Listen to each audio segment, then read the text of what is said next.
안녕하세요. 이진경입니다. 지난 시간에는 식에 대해서 말씀을 드렸습니다. 이 식이라고 말해서도 잘 안 나오는데 한자여 가지고서 오늘은 이렇게 12연기에 대해서 말씀을 드리려고 하는데, 사실 12연기는 12개의 개념들이어서 한 번에 다 말씀드리기는 좀 어려울 것 같습니다. 그래서 12연기는 몇 번에 나누어서 이렇게 말씀을 드려야 될 것 같습니다. 일단 그 12연기, 연기라는 말과 이제 12가 붙었지요.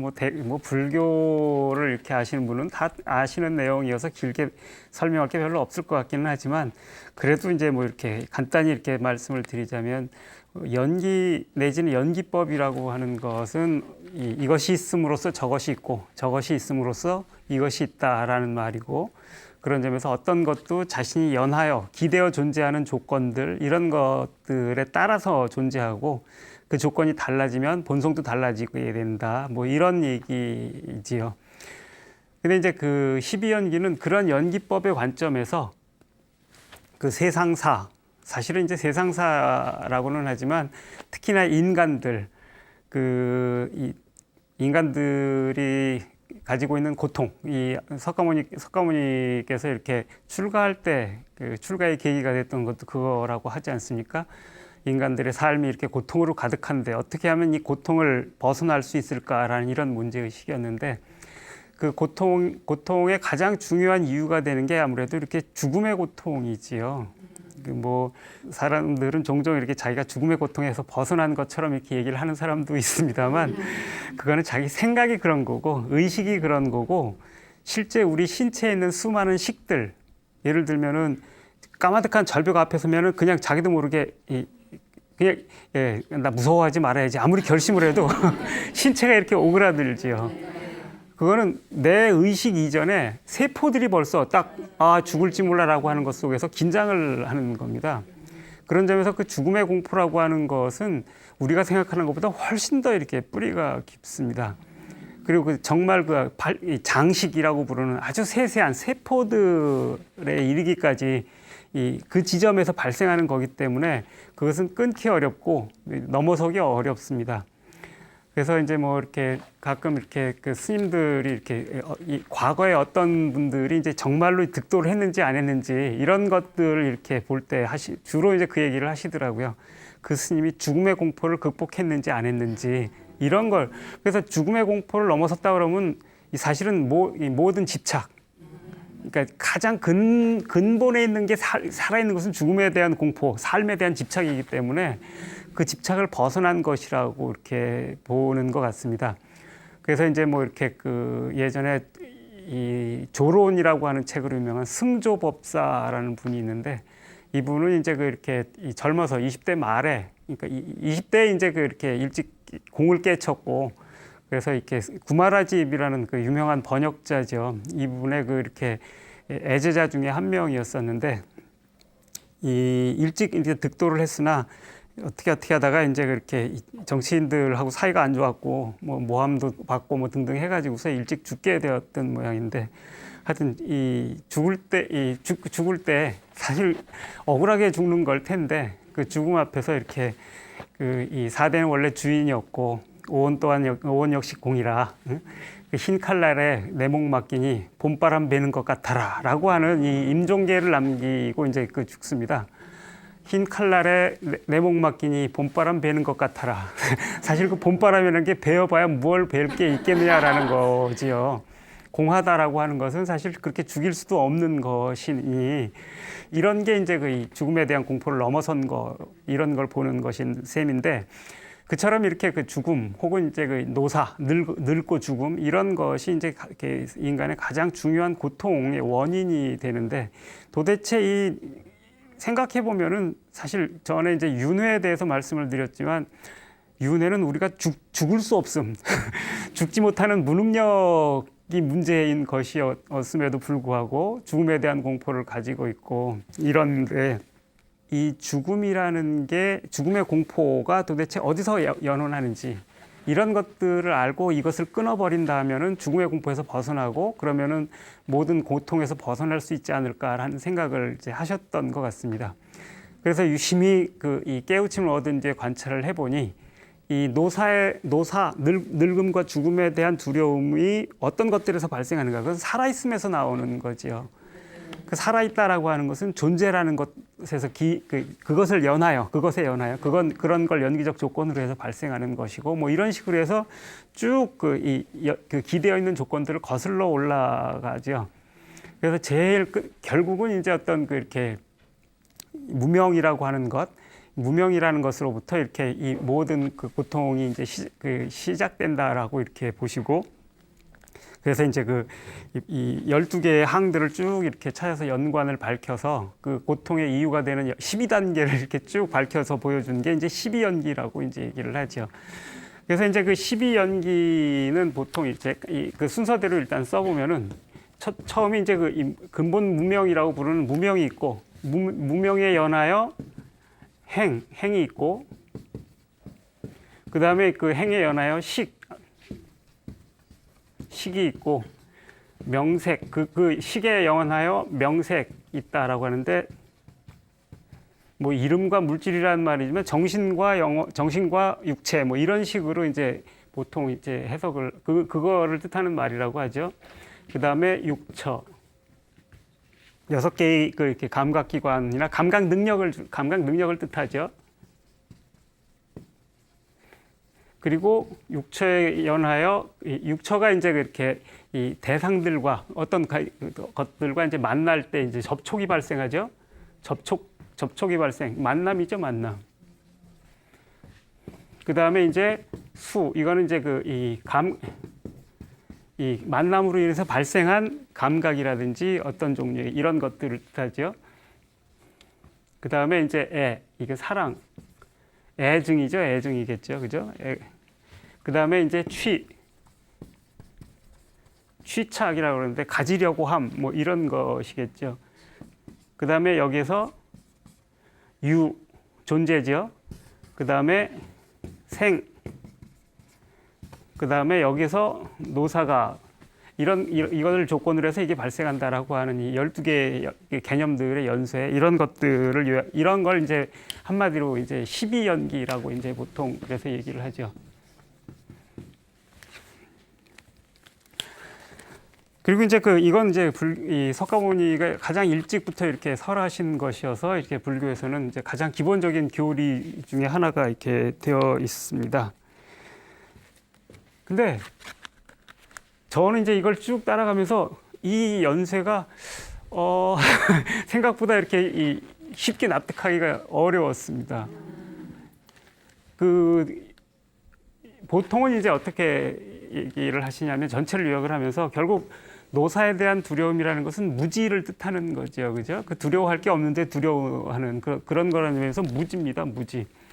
그리고 사실 이 생에 대한 관념도, 그 다음에 존재에 대한 관념도 전부 이제 이렇게 이 무지, 실상과 어긋난, 세상의 실상과 어긋난 무지들이고, 이 모든 것들은 다 근본에 있는 이 무명에서 발생한다는 점에서 사실 이 무명이야말로 근본 무지라고 이렇게 얘기를 하는 그렇게 쓰여 있는 경우들을 많이 봤습니다.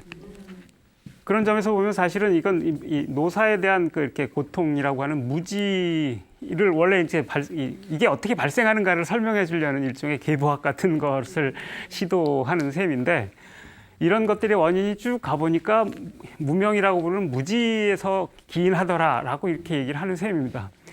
근데 이거는 논리적으로 보면 약간 조금 곤혹스러운 면이 있습니다. 이렇게 돼버리면은. 왜냐하면은 무지로 설명을 하는 거잖아요. 무지가 왜 발생하는가를 무지로 설명을 하는 건 무지하기 때문에 무지가 발생하는 거예요. 이거 조금 곤란하죠, 이러면은. 이건 순환 논리라고 그럽니다. 왜냐하면은 무지라는 건 설명해야 될 대상인데 설명할 이유를 무지로 설명을 하는 거니까 이 무지의 이유는 무지의 이유는 무지고 이 무지는 여기서 나오고 이런 결국은 순환 논리는 동호 반복을 뜻하는데 같은 말을 반복하고 있는 것에 지나지 않게 돼 버립니다. 근데 사실 이 같은 말을 반복한다는 건 뭐냐면 세상은 무지로 가득 차 있어. 그리고 그 무지가 너의 무지를 낳는 거야 라는 식의 단언입니다. 이건 근데 증명할 길이 증명되지 않은 증명하는 절차가 빠져 있는 겁니다. 이게 설득이 될 수도 없습니다. 그렇게 동의하는 사람은 맞아요. 우리가 다 무지하지요. 뭐 이렇게 되겠지만 아니 그 무지 이런 걸 넘어서 우리가 많은 지식들도 가지고 과학도 있고 뭣도 있고 이런데 이런 것들은 다 뭔데 그걸 무지라고 이렇게 얘기를 할 수가 있냐. 그리고 우리는 무지하지만 무지를 넘어설 수 있어. 계몽주의자들 있지 않습니까? 그렇지? 빛을 비춰서 어둠을 우리는 좀 쫓아낼 수 있어. 무명, 빛이 없음인데 이게 무지라면 그 무지는 빛을 비춰서 쫓아낼 수 있을 거야. 이렇게 생각하는 사람들은 아마 받아들이기 어려울 겁니다. 근데 부처님의 설하신 경들을 보면 부처님 굉장히 이렇게 쉬운 예들로 쉽게 사람들을 설득을 하지 자기가 옳다는 관념을 강변해서 이거 믿어 이렇게 믿음을 요구하지 않거든요. 이 아주 특이한 불교에 굉장히 중요한 모든 종교 가운데 불교에 가장 이렇게 특이한 불교에만 특이한 것 같은데 어떤 가정도 이렇게 믿어라고 하지 않고 네 스스로 생각해. 부처님 돌아가시면서 한 얘기도 그거 아니에요, 그죠? 스스로를 등불로 삼고 법을 등불로 삼고 이래서 그걸 밝혀가라고. 그래서 주는 옳다는 얘기를 그냥 믿지 말고 정말 옳은지 잘 따져보라는 말이고. 그래서 이제 그 따져볼 수 있도록 이렇게 설득을 하는 그 설득력 있는 얘기들이 얼마나 많습니까? 근데 이 중요한 얘기를 이렇게 설득하기를 포기하고서 무지니까 무지야. 우리는 무지해서 무지해라는 이 무지막지한 이런 논법을 썼다고 얘기를 하는 거는 사실 석가모니 부처님에 대해서 좀 이렇게 좀 너무 이렇게 과소평가를 하는 거 아닌가. 저는 사실 이렇게 생각을 합니다. 그리고 그런 점에서 무명은 건 무지다 이렇게 얘기를 하는 것은 문제가 있다고 생각을 합니다. 무명이지만 이것은 무지가 아니라는 겁니다. 무지가 아닌 방식, 그렇다고 그러면 무지가 아닌 무명이란 대체 무엇일까? 무지라는 개념을 쓰지 않고 무명을 정의할 수 있어야 된다는 뜻입니다. 그렇게 됐을 그게 이제 무명이라는 게 무언가를 다시 생각을 해봐야 된다는 뜻입니다. 석가모니께서 무명이라고 했을 때 무명이란 도대체 무슨 뜻인가? 이걸 쉽게 무지 이렇게 해버리지 말고 무지 이런 걸 끌어들이지 않고 무명을 설명해야 된다는 뜻입니다. 근데 이러고서 따지고서 보니까 이게 여러 가지가 걸리는 게 그 다음에 투수석 눈에 드러납니다. 왜냐하면 일단 가령 이제 여기서 이렇게 뭐 지난 시간에 말씀드렸지만 모든 종류의 알입니다. 암. 그래서 알미라고 하는 그 아는 작용을 뜻하기도 하고 그 장을 통해서 얻은 지식 같은 걸 뜻하기도 한 지식이나 지각이나 판단 내용 이런 걸 뜻하는 것인데 우리가 예를 들면 우리는 보통 이걸 이렇게 육처라고 부르는 이 감각기관을 통해서 받아들이는 걸로 시작하잖아요. 근데 여기는 아직 감각기관이 없어요. 이 뒤에 나오잖아. 그럼 이 식은 도대체 뭐지? 감각기관 없는 식. 이것도 생각보다 쉽지 않습니다. 그 다음에 또 하나는 우리가 행동을 한다. 이 행이라는 말은 행동이란 뜻도 있고 행동을 하기 위해서는 어떤 의지가 있어야 되는 거죠. 뭐 하려고 하려는 의지가 발동을 하는 거지 않습니까? 그 행동이나 행동하려는 의지를 뜻하는 말인데 근데 행동하려고 하면은 뭔가 식이 있어야 되지 않겠어요? 예를 들어서 아메바나 아니면은 그 박테리아 같은 놈들이 움직일 때조차도 얘들이 움직이려면 먹이를 찾아 움직이거든. 그래서 어떤 이 화학적인 그 이온 농도라든지 이런 거의 변화나 이런 걸 감지해서 센 쪽으로 움직인다든지 아니면 식물들 같은 비치는 쪽으로 뻗어나가잖아요. 그죠? 어떤 것도 다 행을 하려면은 식이 있어야 되거든요. 근데 그러면은 식이 행을 조건 짓는 거라고 말을 해야 될 것 같은데 행이 식을 조건 짓는다라고 하지 않습니까? 이것도 이상하죠? 그럼 이 행은 무엇을 기반으로 이렇게 발생하는가? 이것도 생각하기가 그냥 쉽게 응하고서 넘어갈 수 있는 문제가 아니게 됩니다. 그 다음에 이 명색도 그렇습니다. 이게 정신과 육체 뭐 이런 식으로 얘기를 하는데 만약에 그렇게 얘기하는 정신과 육체라고 하는데 그 정신과 육체가 감각기관보다 먼저 있습니다. 이것도 이상하지 않나요?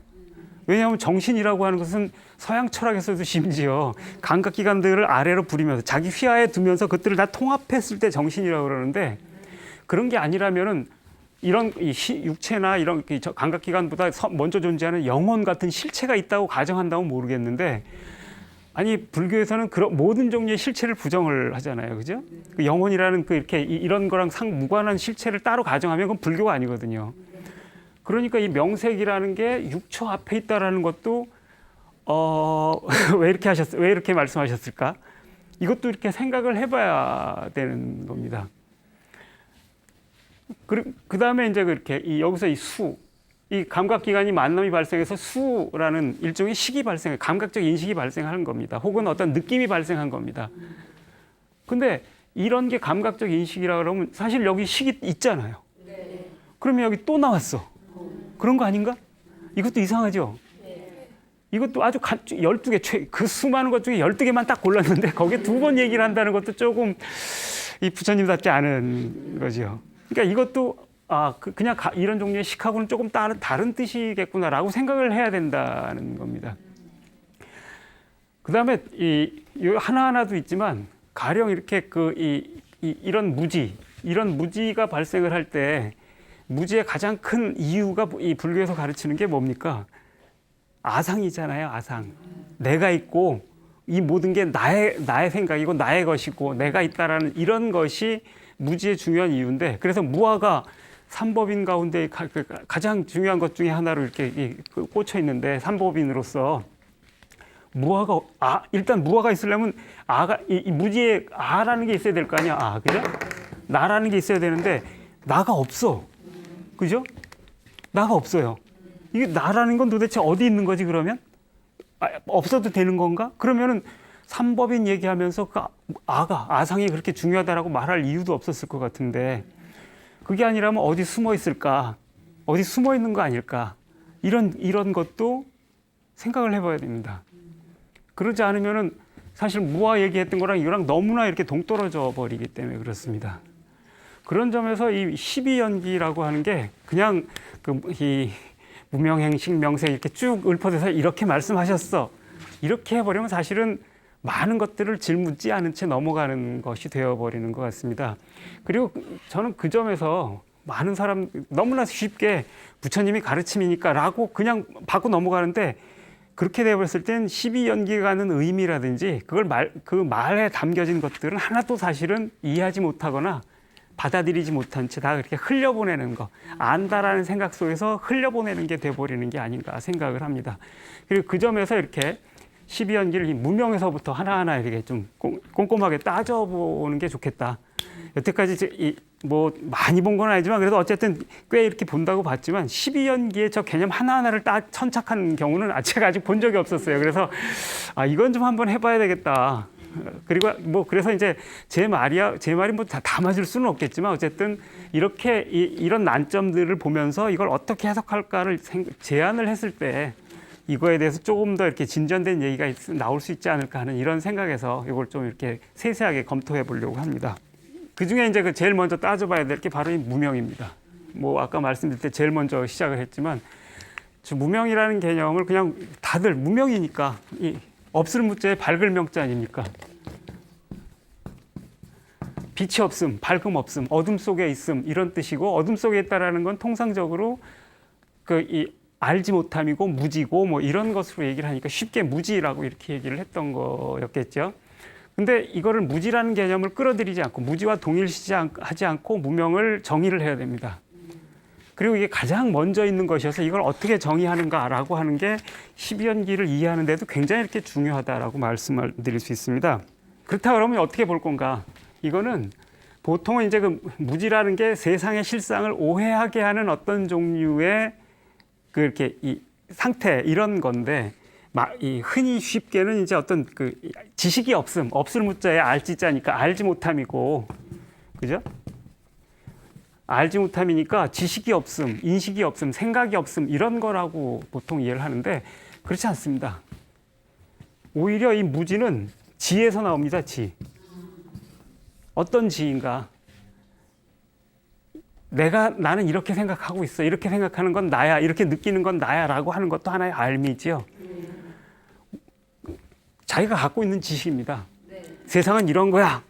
세상은 배신으로 점철돼 있어. 이렇게 생각하는 사람에게는 다 배신으로밖에는 안 보입니다.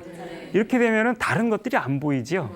이래서 이게 무지인 거예요. 혹은 사람들은 다 선해. 이런 성선설 좋은 얘기. 세상은 다 선한 것으로 가득 차 있어. 근데 이 끔찍한 세상들은 그럼 도대체 뭐야? 이걸 설명할 수가 없잖아요. 이렇게 세상을 어떤 하나의 원리라든지 어떤 무언가의 지식으로 딱 단정하려고 할 때 거꾸로 무지가 발생을 합니다. 그래서 지하고 무지가 다른 거라고 생각을 하는데 많은 경우는 무지는 지로 인해서 발생을 해요. 지식 혹은 이제 지 이런 것으로 인해 발생합니다. 이것도 아주 불교에서 굉장히 중요하게 여기는 것이라고 생각이 되는데, 그렇기 때문에 자꾸 지식을 떠나라고, 알을 떠나라고 이렇게 얘기를 하지 않습니까? 지혜라고 하는 건 지식을 떠나는 거, 알을 떠나는 거라고 이렇게 얘기를 하는 이유도 이런 뜻입니다. 그리고 이제 그런 점에서 보면은 이 무명이라고 하는 것도 이런 걸 고려하면서 다시 생각을 해보면은 어떤 지식 때문에 생기는 이 무지랑은 근본적으로 다른 어떤 어둠 같은 겁니다. 무지는 지 때문에 생겨 있는 어둠입니다. 사실 우리가 보통 하는 건 이제 바로 이것들, 이 지 때문에 지는 빛이지요. 안다는 건 빛인데 빛이 비출 때 어디나 다 그림자가 생기고 그림자는 못 비치잖아요. 그래서 이 어떤 것도 마찬가지인데 어떤 개념이 세상을 잘 설명해 주는 게 있으면은 그게 서치라이트가 있으면 어둠이 더 강한 것처럼 세상을 쫙 설명해 주는 게 있으면 항상 그것들로 생기는 그늘과 그림자들이 생기게 마련이고, 설명 못하는 게 있고 빠뜨리는 게 있게 되고, 혹은 눈을 못 보게, 거꾸로 못 보게 만드는 게 있는 겁니다. 근데 더 나쁜 거는 우리가 빛이 환할 때는 우리가 세상을 다 잘 보고 있어라고 생각을 한다는 점에서 안 보이는 것이 있고 우리가 빠뜨리거나 잘못 생각하고 있다라는 게 있다는 것도 모른다는 겁니다. 이런 게 이제 무지의 비극 같은 겁니다. 그래서 지와 결부가 되어 있는 거죠. 그와 다르게 무명이라고 하는 건 정말로 빛이 없는 겁니다. 근데 사실 이거는 빛이 없다기보다는 빛을 비추어도 알 수 없는 거. 지식의 빛을 아무리 동원을 해도 알 수 없는 것이고, 지나 무지나 이런 것들이 있기 이전의 태초의 상태 같은 거. 근데 사실 이 태초는 기원, 어떤 뭐 이렇게 태초에 뭐가 있었다 이런 게 아니고, 우리들이 대면하는 세계 그 자체가 바로 우리가 이렇게 태어나자마자 대면해야 되는 이 상태, 혹은 지금 이렇게 살아가면서 항상 대면해야 되는 그 상태가 바로 태초라고 말할 수 있습니다. 그게 바로 이게 무명의 세계라는 겁니다. 무명의 세계는 그래서 이 빛이 없어서 어둡다기보다는 빛을 비추어도 안 되는 그런 어둠 같은 거, 그런 점에서 절대적 어둠 같은 겁니다. 그렇기 때문에 여기에는 지혜도 무지도 작동하기 이전 상태에 없는 겁니다. 그냥 태초에 무명이 있었던 겁니다. 지혜나 그 지식, 그 무지나 이런 건 다 그 뒤에 오는 거니까 당연히 그래야 되겠죠, 이거는. 그러니까 무지가 여기에 오면은 안 됩니다. 태초에 무지가 있었다, 그런 거 없습니다. 태초에 그냥 세상이 있었던 겁니다. 근데 그 세상은 어떤 지식도 지혜도 무지도 없었던 그냥 혼돈 그 자체. 그런 점에서 사실 이건 혼돈, 카오스라고 불러 마땅합니다.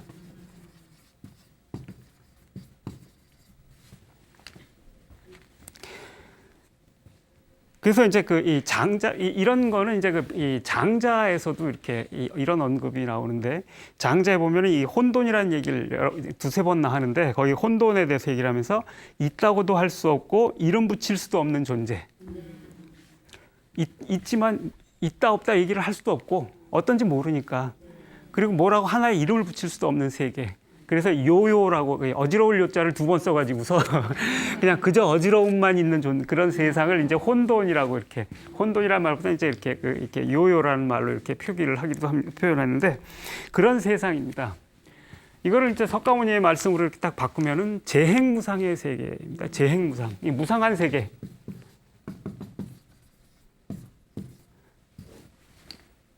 하나도 어떤 것도 이렇게 항상됨이 없는 거, 멈춰 있지 않은 이런 세계, 이게 무상의 세계죠.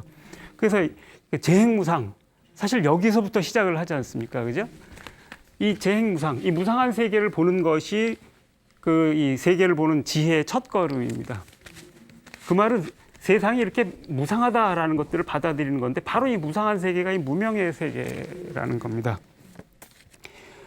왜 무상한 세계는 무명의 세계가 되는가? 끝없이 변하기 때문에 그렇습니다. 끝없이 변하기 때문에 찰나의 순간마저도 이렇게 그대로 있는 것이 없이 계속 변하고 있으니까, 이건 뭐야라고 말하는 순간 벌써 딱 벗어난 거죠. 이렇게 되니까 항상 말을 해도 그런데 그 순간, 말하는 순간 이미 벌써 이렇게 다른 게 되어버리는 그런 것이 이제 그런 세계이기 때문에 이름을 붙여봐야 계속 잘못 붙인 게 엄한 것을 이렇게 붙이게 되는 각주무검이 그거죠. 배 위에서 칼 떨어진 자리에다가 여기다 표시해놓고 배는 물은 흘러가고 배도 흘러가는데 여기 떨어뜨렸어, 여기 빠뜨렸어 이렇게 하는 게 바보짓이 되는 거랑 비슷한 이런 세계죠. 그래서 빛을 비추지만 빛을 비춰서 아 이거네라고 하는 순간 이미 벌써 딱 벗어난 거. 이거네라고 하면 벌써 그 다음엔 다른 것으로 바뀌어버리는 순간 그 세계 이런 게 이제 무상한 세계죠.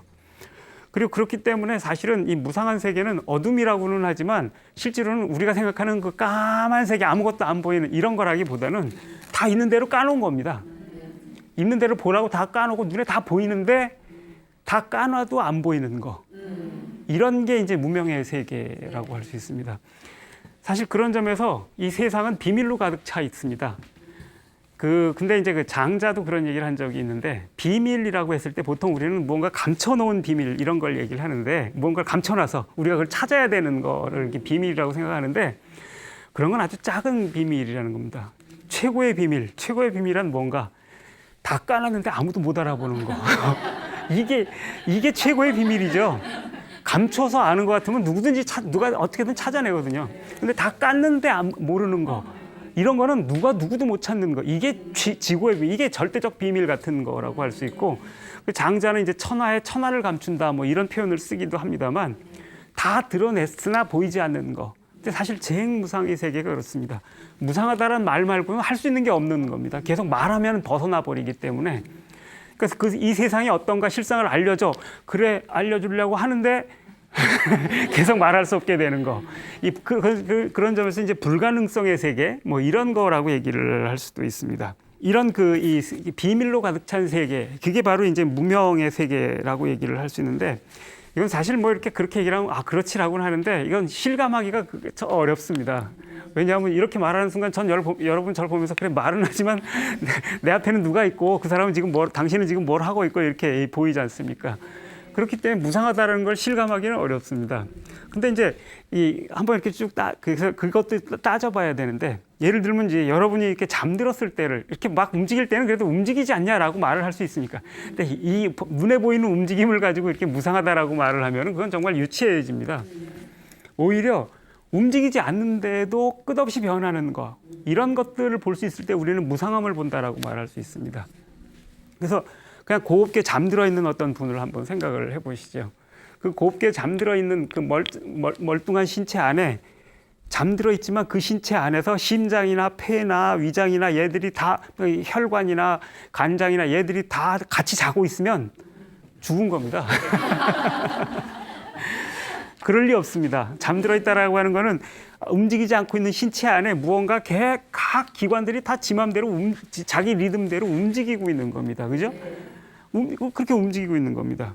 그리고 심지어 그렇게 움직이는 와중에 근육들은 안 움직일 거 아니야. 이게 뭐 이렇게 뒤척이는 게 아니라고 생각을 해보자고요. 가만히 정말 곱게 자고 있어. 시체처럼 자고 있어. 근육들은 안 움직이겠죠.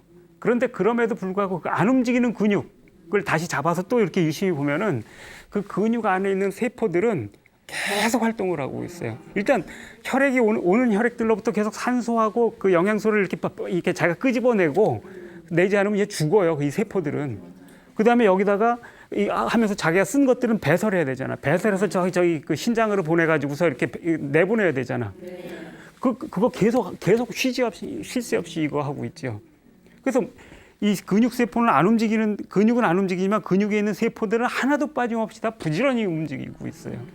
그 다음에 그 세포들은 그 옆에 있는 세포들하고 계속 통신을 해요. 뭔가를 주고받아요, 상태를. 그래야지, 예를 들면 제가 지금 이렇게 움직이려고 그럴 때 여기서 이걸 잡기 위해서 이렇게 가려고 그러면 얘 컵의 위치를 이렇게 알아야 되고 그 컵의 위치에 맞게 근육을 조정을 해서 어디로 가라. 뇌가 이걸 명령한다고 생각해 보세요. 이 명령해서 가는 거잖아. 뇌는 그럼 지금 정신없이 막 슈퍼컴퓨터보다도 빨리 돌아가도 계산이 잘 안 돼요. 그래서 로봇들이 이렇게 탁구 치려고 공 날라오면 이러고 있다가 30분 있다가 이러는 게 슈퍼컴퓨터로 계산을 해도 탁구공 하나 치려고 그러면 30분씩 계산을 해야 되는 거예요. 요새는 좀 많이 빨라졌지만 그래도 그게 어렵거든요. 근데 전 슈퍼컴퓨터도 아닌데 이걸 어떻게 하냐고. 게다가 뇌가 이렇게 일을 할 때 저는 또 강의도 하고 있잖아. 터집니다. 터져. 뇌는 그렇게 하지 않습니다. 이 중요한 것만 딱딱 때리고 그러면 여기 있는 근육 세포들이 쭉 자기들끼리 딱 이렇게 묶음으로 움직이는 것들이 서로 조정이 돼 있어요. 동조돼 있다고 그러는데 징크로나이즈 돼 있어요. 그래가지고서 얘들이 묶음으로 이렇게 하려고 그러면 대강 그 근육들이 알아서 움직여요. 중요한 거 어디에 뭐가 있다 이거 본 거 이 신호나 이 위치만 딱 알려주면 근육들이 지가 알아서 이렇게 움직여요. 그러려면은 근육 세포들은 내가 움직이기 전에도 이렇게 어느새 자기들 간에 계속 동조가 돼 있어야 되거든요. 신호들이 삐삐삐 하면서 서로 같이 움직일 수 있도록 동조 상태를 유지해야 되기 때문에 계속 그러고 있어요. 잠자면서 뒤척일 때도 마찬가지예요. 이렇게 할 때 근육 세포 하나가 해가지고는 안 움직이잖아요. 이러려면 같이 근육들이 떼거리로 움직여야 되기 때문에 항상 그 교신을 하고 있어요. 그 중에 또 한 놈을 이렇게 뚝 세포 하나를 잡아가지고 유심히 보면 그 안에 미토콘드리아, 리보좀, 그다음에 뭐 그 소포체 뭐 이런 것들이 세포가 활동하기 위해서 그 안에 자기들끼리 또 계속 교신을 해요. 그러면서 우리가 뭘 하든 간에 얘들은 끊임없이 이거 가지고서 아미노산 모으러 다니고 아미노산 모아서 축축축 해가서 중합체 만들어 가지고서 단백질 만들고 이런 게 계속 안 되면은 우리는 죽어 있는 거거든요. 그러니까 세포 안에서 세포도 그런데 세포 안에 있는 얘들이 이 안에서 끊임없는 움직임이 있는 겁니다. 그러니까 사실 움직이지 않고 멈춰 있는 이 사람의 신체 하나를 생각을 해보아도 무상하다라고 하는 게 무상 속에 무상이 있고 무상 속에 무상이 있고 무상 속에 또 무상이 있죠. 이 중중무진이라는 말을 이렇게 화엄에서 종종 쓰는데 중중무진에 무상들이 겹쳐 있는 거예요. 그러니까 무상하다라는 말을 이렇게 우리가 이렇게 하는 거 이런 게 아니에요. 여러분은 안 보이는 제 신체 안에서 정말로 끝도 없이 바쁘게 모든 것들이 움직이고 있고 그 속에서 또 움직이고 그 속에서 또 움직이고 있는 거야. 안 보이지. 그러니까 무상의 실상을 보기가 어려워요. 이런 점에서 그 무상의 실상이라는 건 정말로 보기 힘든 거예요. 그런데 그 실상을 생각을 해봤을 때에는 보기 힘들어 생각은 지금 할 수 있는데 생각을 해보면은 정말 겹치고 겹친 무상 속에 무상 속에 무상 속에 무상 속에 무상 속에 무상 속에 점점 무상들이 있는 거죠. 그런 점에서 이 무상의 변화라고 하는 거는 일종의 무한 속도를 가져요. 그건 이렇게 속도의 크기가 무한대다라는 뜻보다는 포착 불가능한 속도라는 거예요. 왜냐하면 무상 속에 또 있고 계속 거듭 제곱으로 늘어나니까 실제로는 포착 불가능한. 게다가 근육만 보고 있어갖고 세상을 보겠어요? 그래서 이 전체를 다 보면은 하고서 끝나버리는 이런 상태가 돼버리는 거죠. 그래서 이렇게 이 무한 속도의 무한 속도의 변화 이런 것이 이제 그 계속되는 상태 이런 게 이제 그 무상이라는 겁니다. 그러니까 빛을 아무리 비추어도 그리고 눈앞에 보라고 다 까놔도 안 보이는 거고 보이지만 안 보이잖아요. 그죠? 제 신체 여러분 잘 보지만 안 보이잖아. 그리고 빛을 비춰서 하나하나 다 깔 수 있지만 그때에도 미토콘드리아가 어떻게 움직이는지 근육세포가 움직이는지는 보겠지만 그거 보는 순간 다른 것들은 다 놓쳐버리게 되거든요. 그러니까 빛을 아무리 비추어도 알 수 없는 그래서 어둡지만 어둡지 않은 어둠인 거죠. 이런 게 무명입니다. 빛을 비추어도 알 수 없는 상태. 이런 게 무명인 겁니다. 그러니까 사실은 이건 그래서 무진이 뭐니 이런 게 아니에요. 지식을 최대한 동원하는데 알 수 없는 상태. 이런 겁니다. 카오스는 원래 그런 겁니다. 그래서 카오스는 혼돈이고 무질서라고 간주되지만 그게 아니고 우리가 질서로서 포착할 수 없을 정도로 빠르게 움직이고 있음. 이런 거를 뜻하는 말이라고 봐야 됩니다. 예를 들면 이제 그 캄캄한 방 안에 아무것도 보이지 않는 방 안에 여러분 혹은 이제 여러분 아이가 하나 이제 있다고 생각을 해보자고요. 캄캄해. 아무것도 안 보이네. 근데 거기서 그렇다고 그냥 앉아 있을 수는 없으니까. 그럼 어떻게 합니까? 조금 있으면 이제 어둠에 조금 익숙해지면 살짝이라도 눈에 띄는 게 나타나기 시작하죠. 어디 이렇게 이 물건이 하나 보인다든지 뭐 이럴 수 있을 겁니다. 아니면 뭐 이거 아니면 뭐 에일리언 처음에 나오는 영화 그런 것처럼 어떤 낯선 별에 여러분이 딱 갔고 아니면 달나라에 처음 여러분이 딱 갔다고 생각을 해보세요. 그다음 거기서 뭘 해야 되지? 그게 이제 무명인 거죠. 근데 그런데 거기 그대로 두면은 이 사람은 자연스럽게 그럼 눈앞에 큰 바위가 있으면 이 바위를 하나 잡고 애도 마찬가지인데 이게 있네라고 합니다. 그 다음에 그로부터 그 옆에 있는 걸 하나하나씩 이렇게 더듬으면서 확인하면서 이렇게 얻어나가겠죠. 그러면은 이제 그 어둠 속에서 바위 하나에 이어진 것들이 쭉쭉쭉쭉 이렇게 이런 것들이 이렇게 마련되면서 지금 내가 있는 세상이 이렇게 생겼구나라는 판단을 갖게 되고 이걸 기초로 해서 움직이게 되겠죠. 그렇지 않겠습니까? 그런 점에서 이런 것들은 일종의 이런 게 이제 이런 걸로 세상의 그림을 그리는 겁니다. 그리고 그 세상에 그린 그림이라는 건 일종의 지도 같은 겁니다. 내가 길을 가거나 뭘 행동을 하려고 할 때 참조해야 될 지도 같은 거지요. 이런 게 우리가 갖고 있는 지식이라는 겁니다. 지식. 우리가 갖고 있는 뭐 지식이라고 해서 뭐 이렇게 이 책으로 쓰여지는 거 말고 우리가 갖고 있는 인식 이런 게 바로 이런 지도예요. 지도. 이 지도를 그리기 위해서 우리는 인식을 하고 공부도 하고 지식을 쌓기도 하고 이러는 겁니다. 그런데 지도라고 하는 것은 세상을 분명히 반영하지만 지도대로 세상이 만들어져 있을 거라고 생각하면 큰 착각이죠. 그래서 이 지도대로 되어 있지 않습니다. 그래서 지도는 한편으로는 세상을 반영하지만 또 한편으로는 세상의 실상을 가리고 있는 거죠. 그래서 모든 지식이 다 그렇습니다. 모든 지식은 세상의 한편을 정확하게 보여주는 겁니다. 그런데 심지어 이 지식은 뭐 미신이라고 흔히 간주하는 것도 마찬가지입니다. 세상의 어떤 한 면을 틀림없이 보여주고 있는 겁니다. 이 나무가 신목이야라고 할 때는 그럴 만한 어떤 이유가 있음을 보여주는 겁니다. 근데 그것으로 세상이 다야라고 얘기를 해버리는 순간 세상의 실상은 가려지는 거죠. 그래서 모든 지식은 세상의 실상을 반영하는 동시에 가린다라고 하는 이런 특징을 갖습니다. 그런데 어쨌든 그거를 출발점으로 삼아서 우리는 이제 행동을 해야 되는 거기 때문에 피할 수가 없어. 그거 없이는 세상을 살아갈 수가 없으니까. 이거 없이 어떻게 이 어둠 속에서 달나라에 가가지고 여러분들이 살아가겠어요. 이거라도 있어야지 그 다음에 되니까.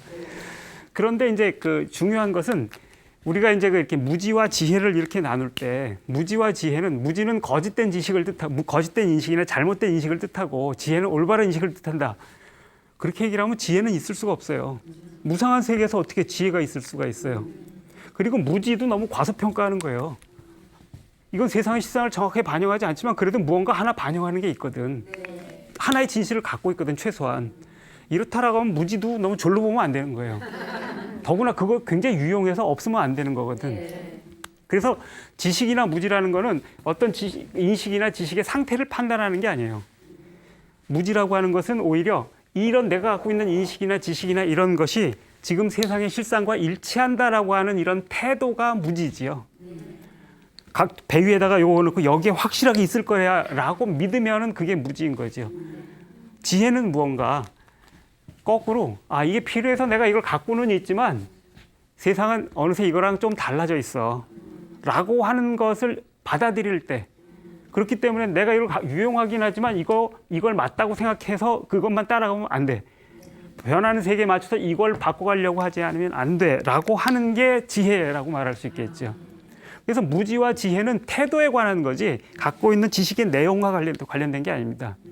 그래서 재행무상을 얘기하는 건 대단히 중요한 겁니다. 왜냐하면은 세상이 이렇다라는 것들에 대한 어떤 올바른 가르침을 알려줘서가 아니고 재행무상이 중요한 거는 세상의 실상은 끝없이 변하는 것이니까 우리가 갖고 있는 지식이나 판단이나 생각이라고 하는 것들은 이런 것들은 거기에 멈춰 있어서는 안 되고 그 무상한 세계에 비춰서 이것을 계속 바꾸어 갈 수 있어야 하고 그걸 바꾸면서 지식을 바꾸려고 해야 된다. 이런 얘기를 하려고 재행무상을 얘기한 거지 세상은 변해라는 걸 괜히 아는 체 하려고 얘기를 한 이런 거 아니겠죠.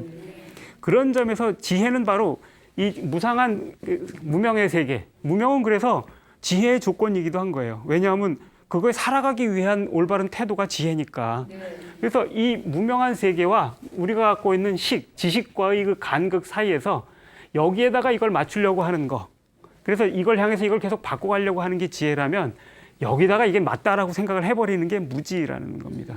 그런 점에서 그 양자의 간극, 그 무상한 세계, 무명한 세계와 갖고 있는 식이나 생각이나 지각 이것과의 간극 속에서 어디에서 어디로 가는가 이거의 방향에 따라서 지혜하고 무지는 이렇게 갈라지는 거라고 말을 해야 되지 않을까 생각을 합니다.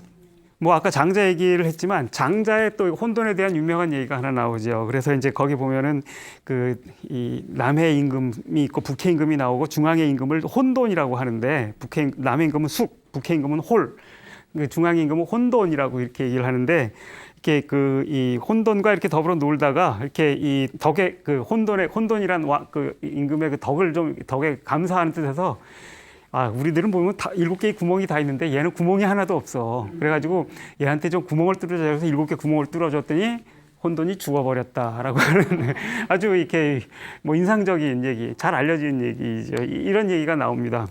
구멍을 뚫는다는 건 뭔가 이 사람과 비슷하게 만들어진다 이렇게 얘기를 하면 사실 이 얘기는 그냥 우스운 우화밖에 되지 않습니다. 구멍이라고 하는 건 보십시오. 이게 구멍 아닌가요? 네. 혼돈 속에서 지도를 그리기 위해서 눈에 팍 들어오는 거 이런 것들이 구멍입니다. 이 구멍들을 이어서 우리는 세상은 이렇구나라고 하게 파악을 하게 되고 이러면서 지가 발생하고 지에 의해서 세상이 질서라고 하는 것을 포착했을 때 그것을 코스모스라고 얘기를 하죠. 근데 그래서 이 질서라고는 부르지만 이 질서는 사실은 실상과 어긋나 있는 무지의 산물인 거죠. 지식의 산물이죠. 무지의 산물인 거죠.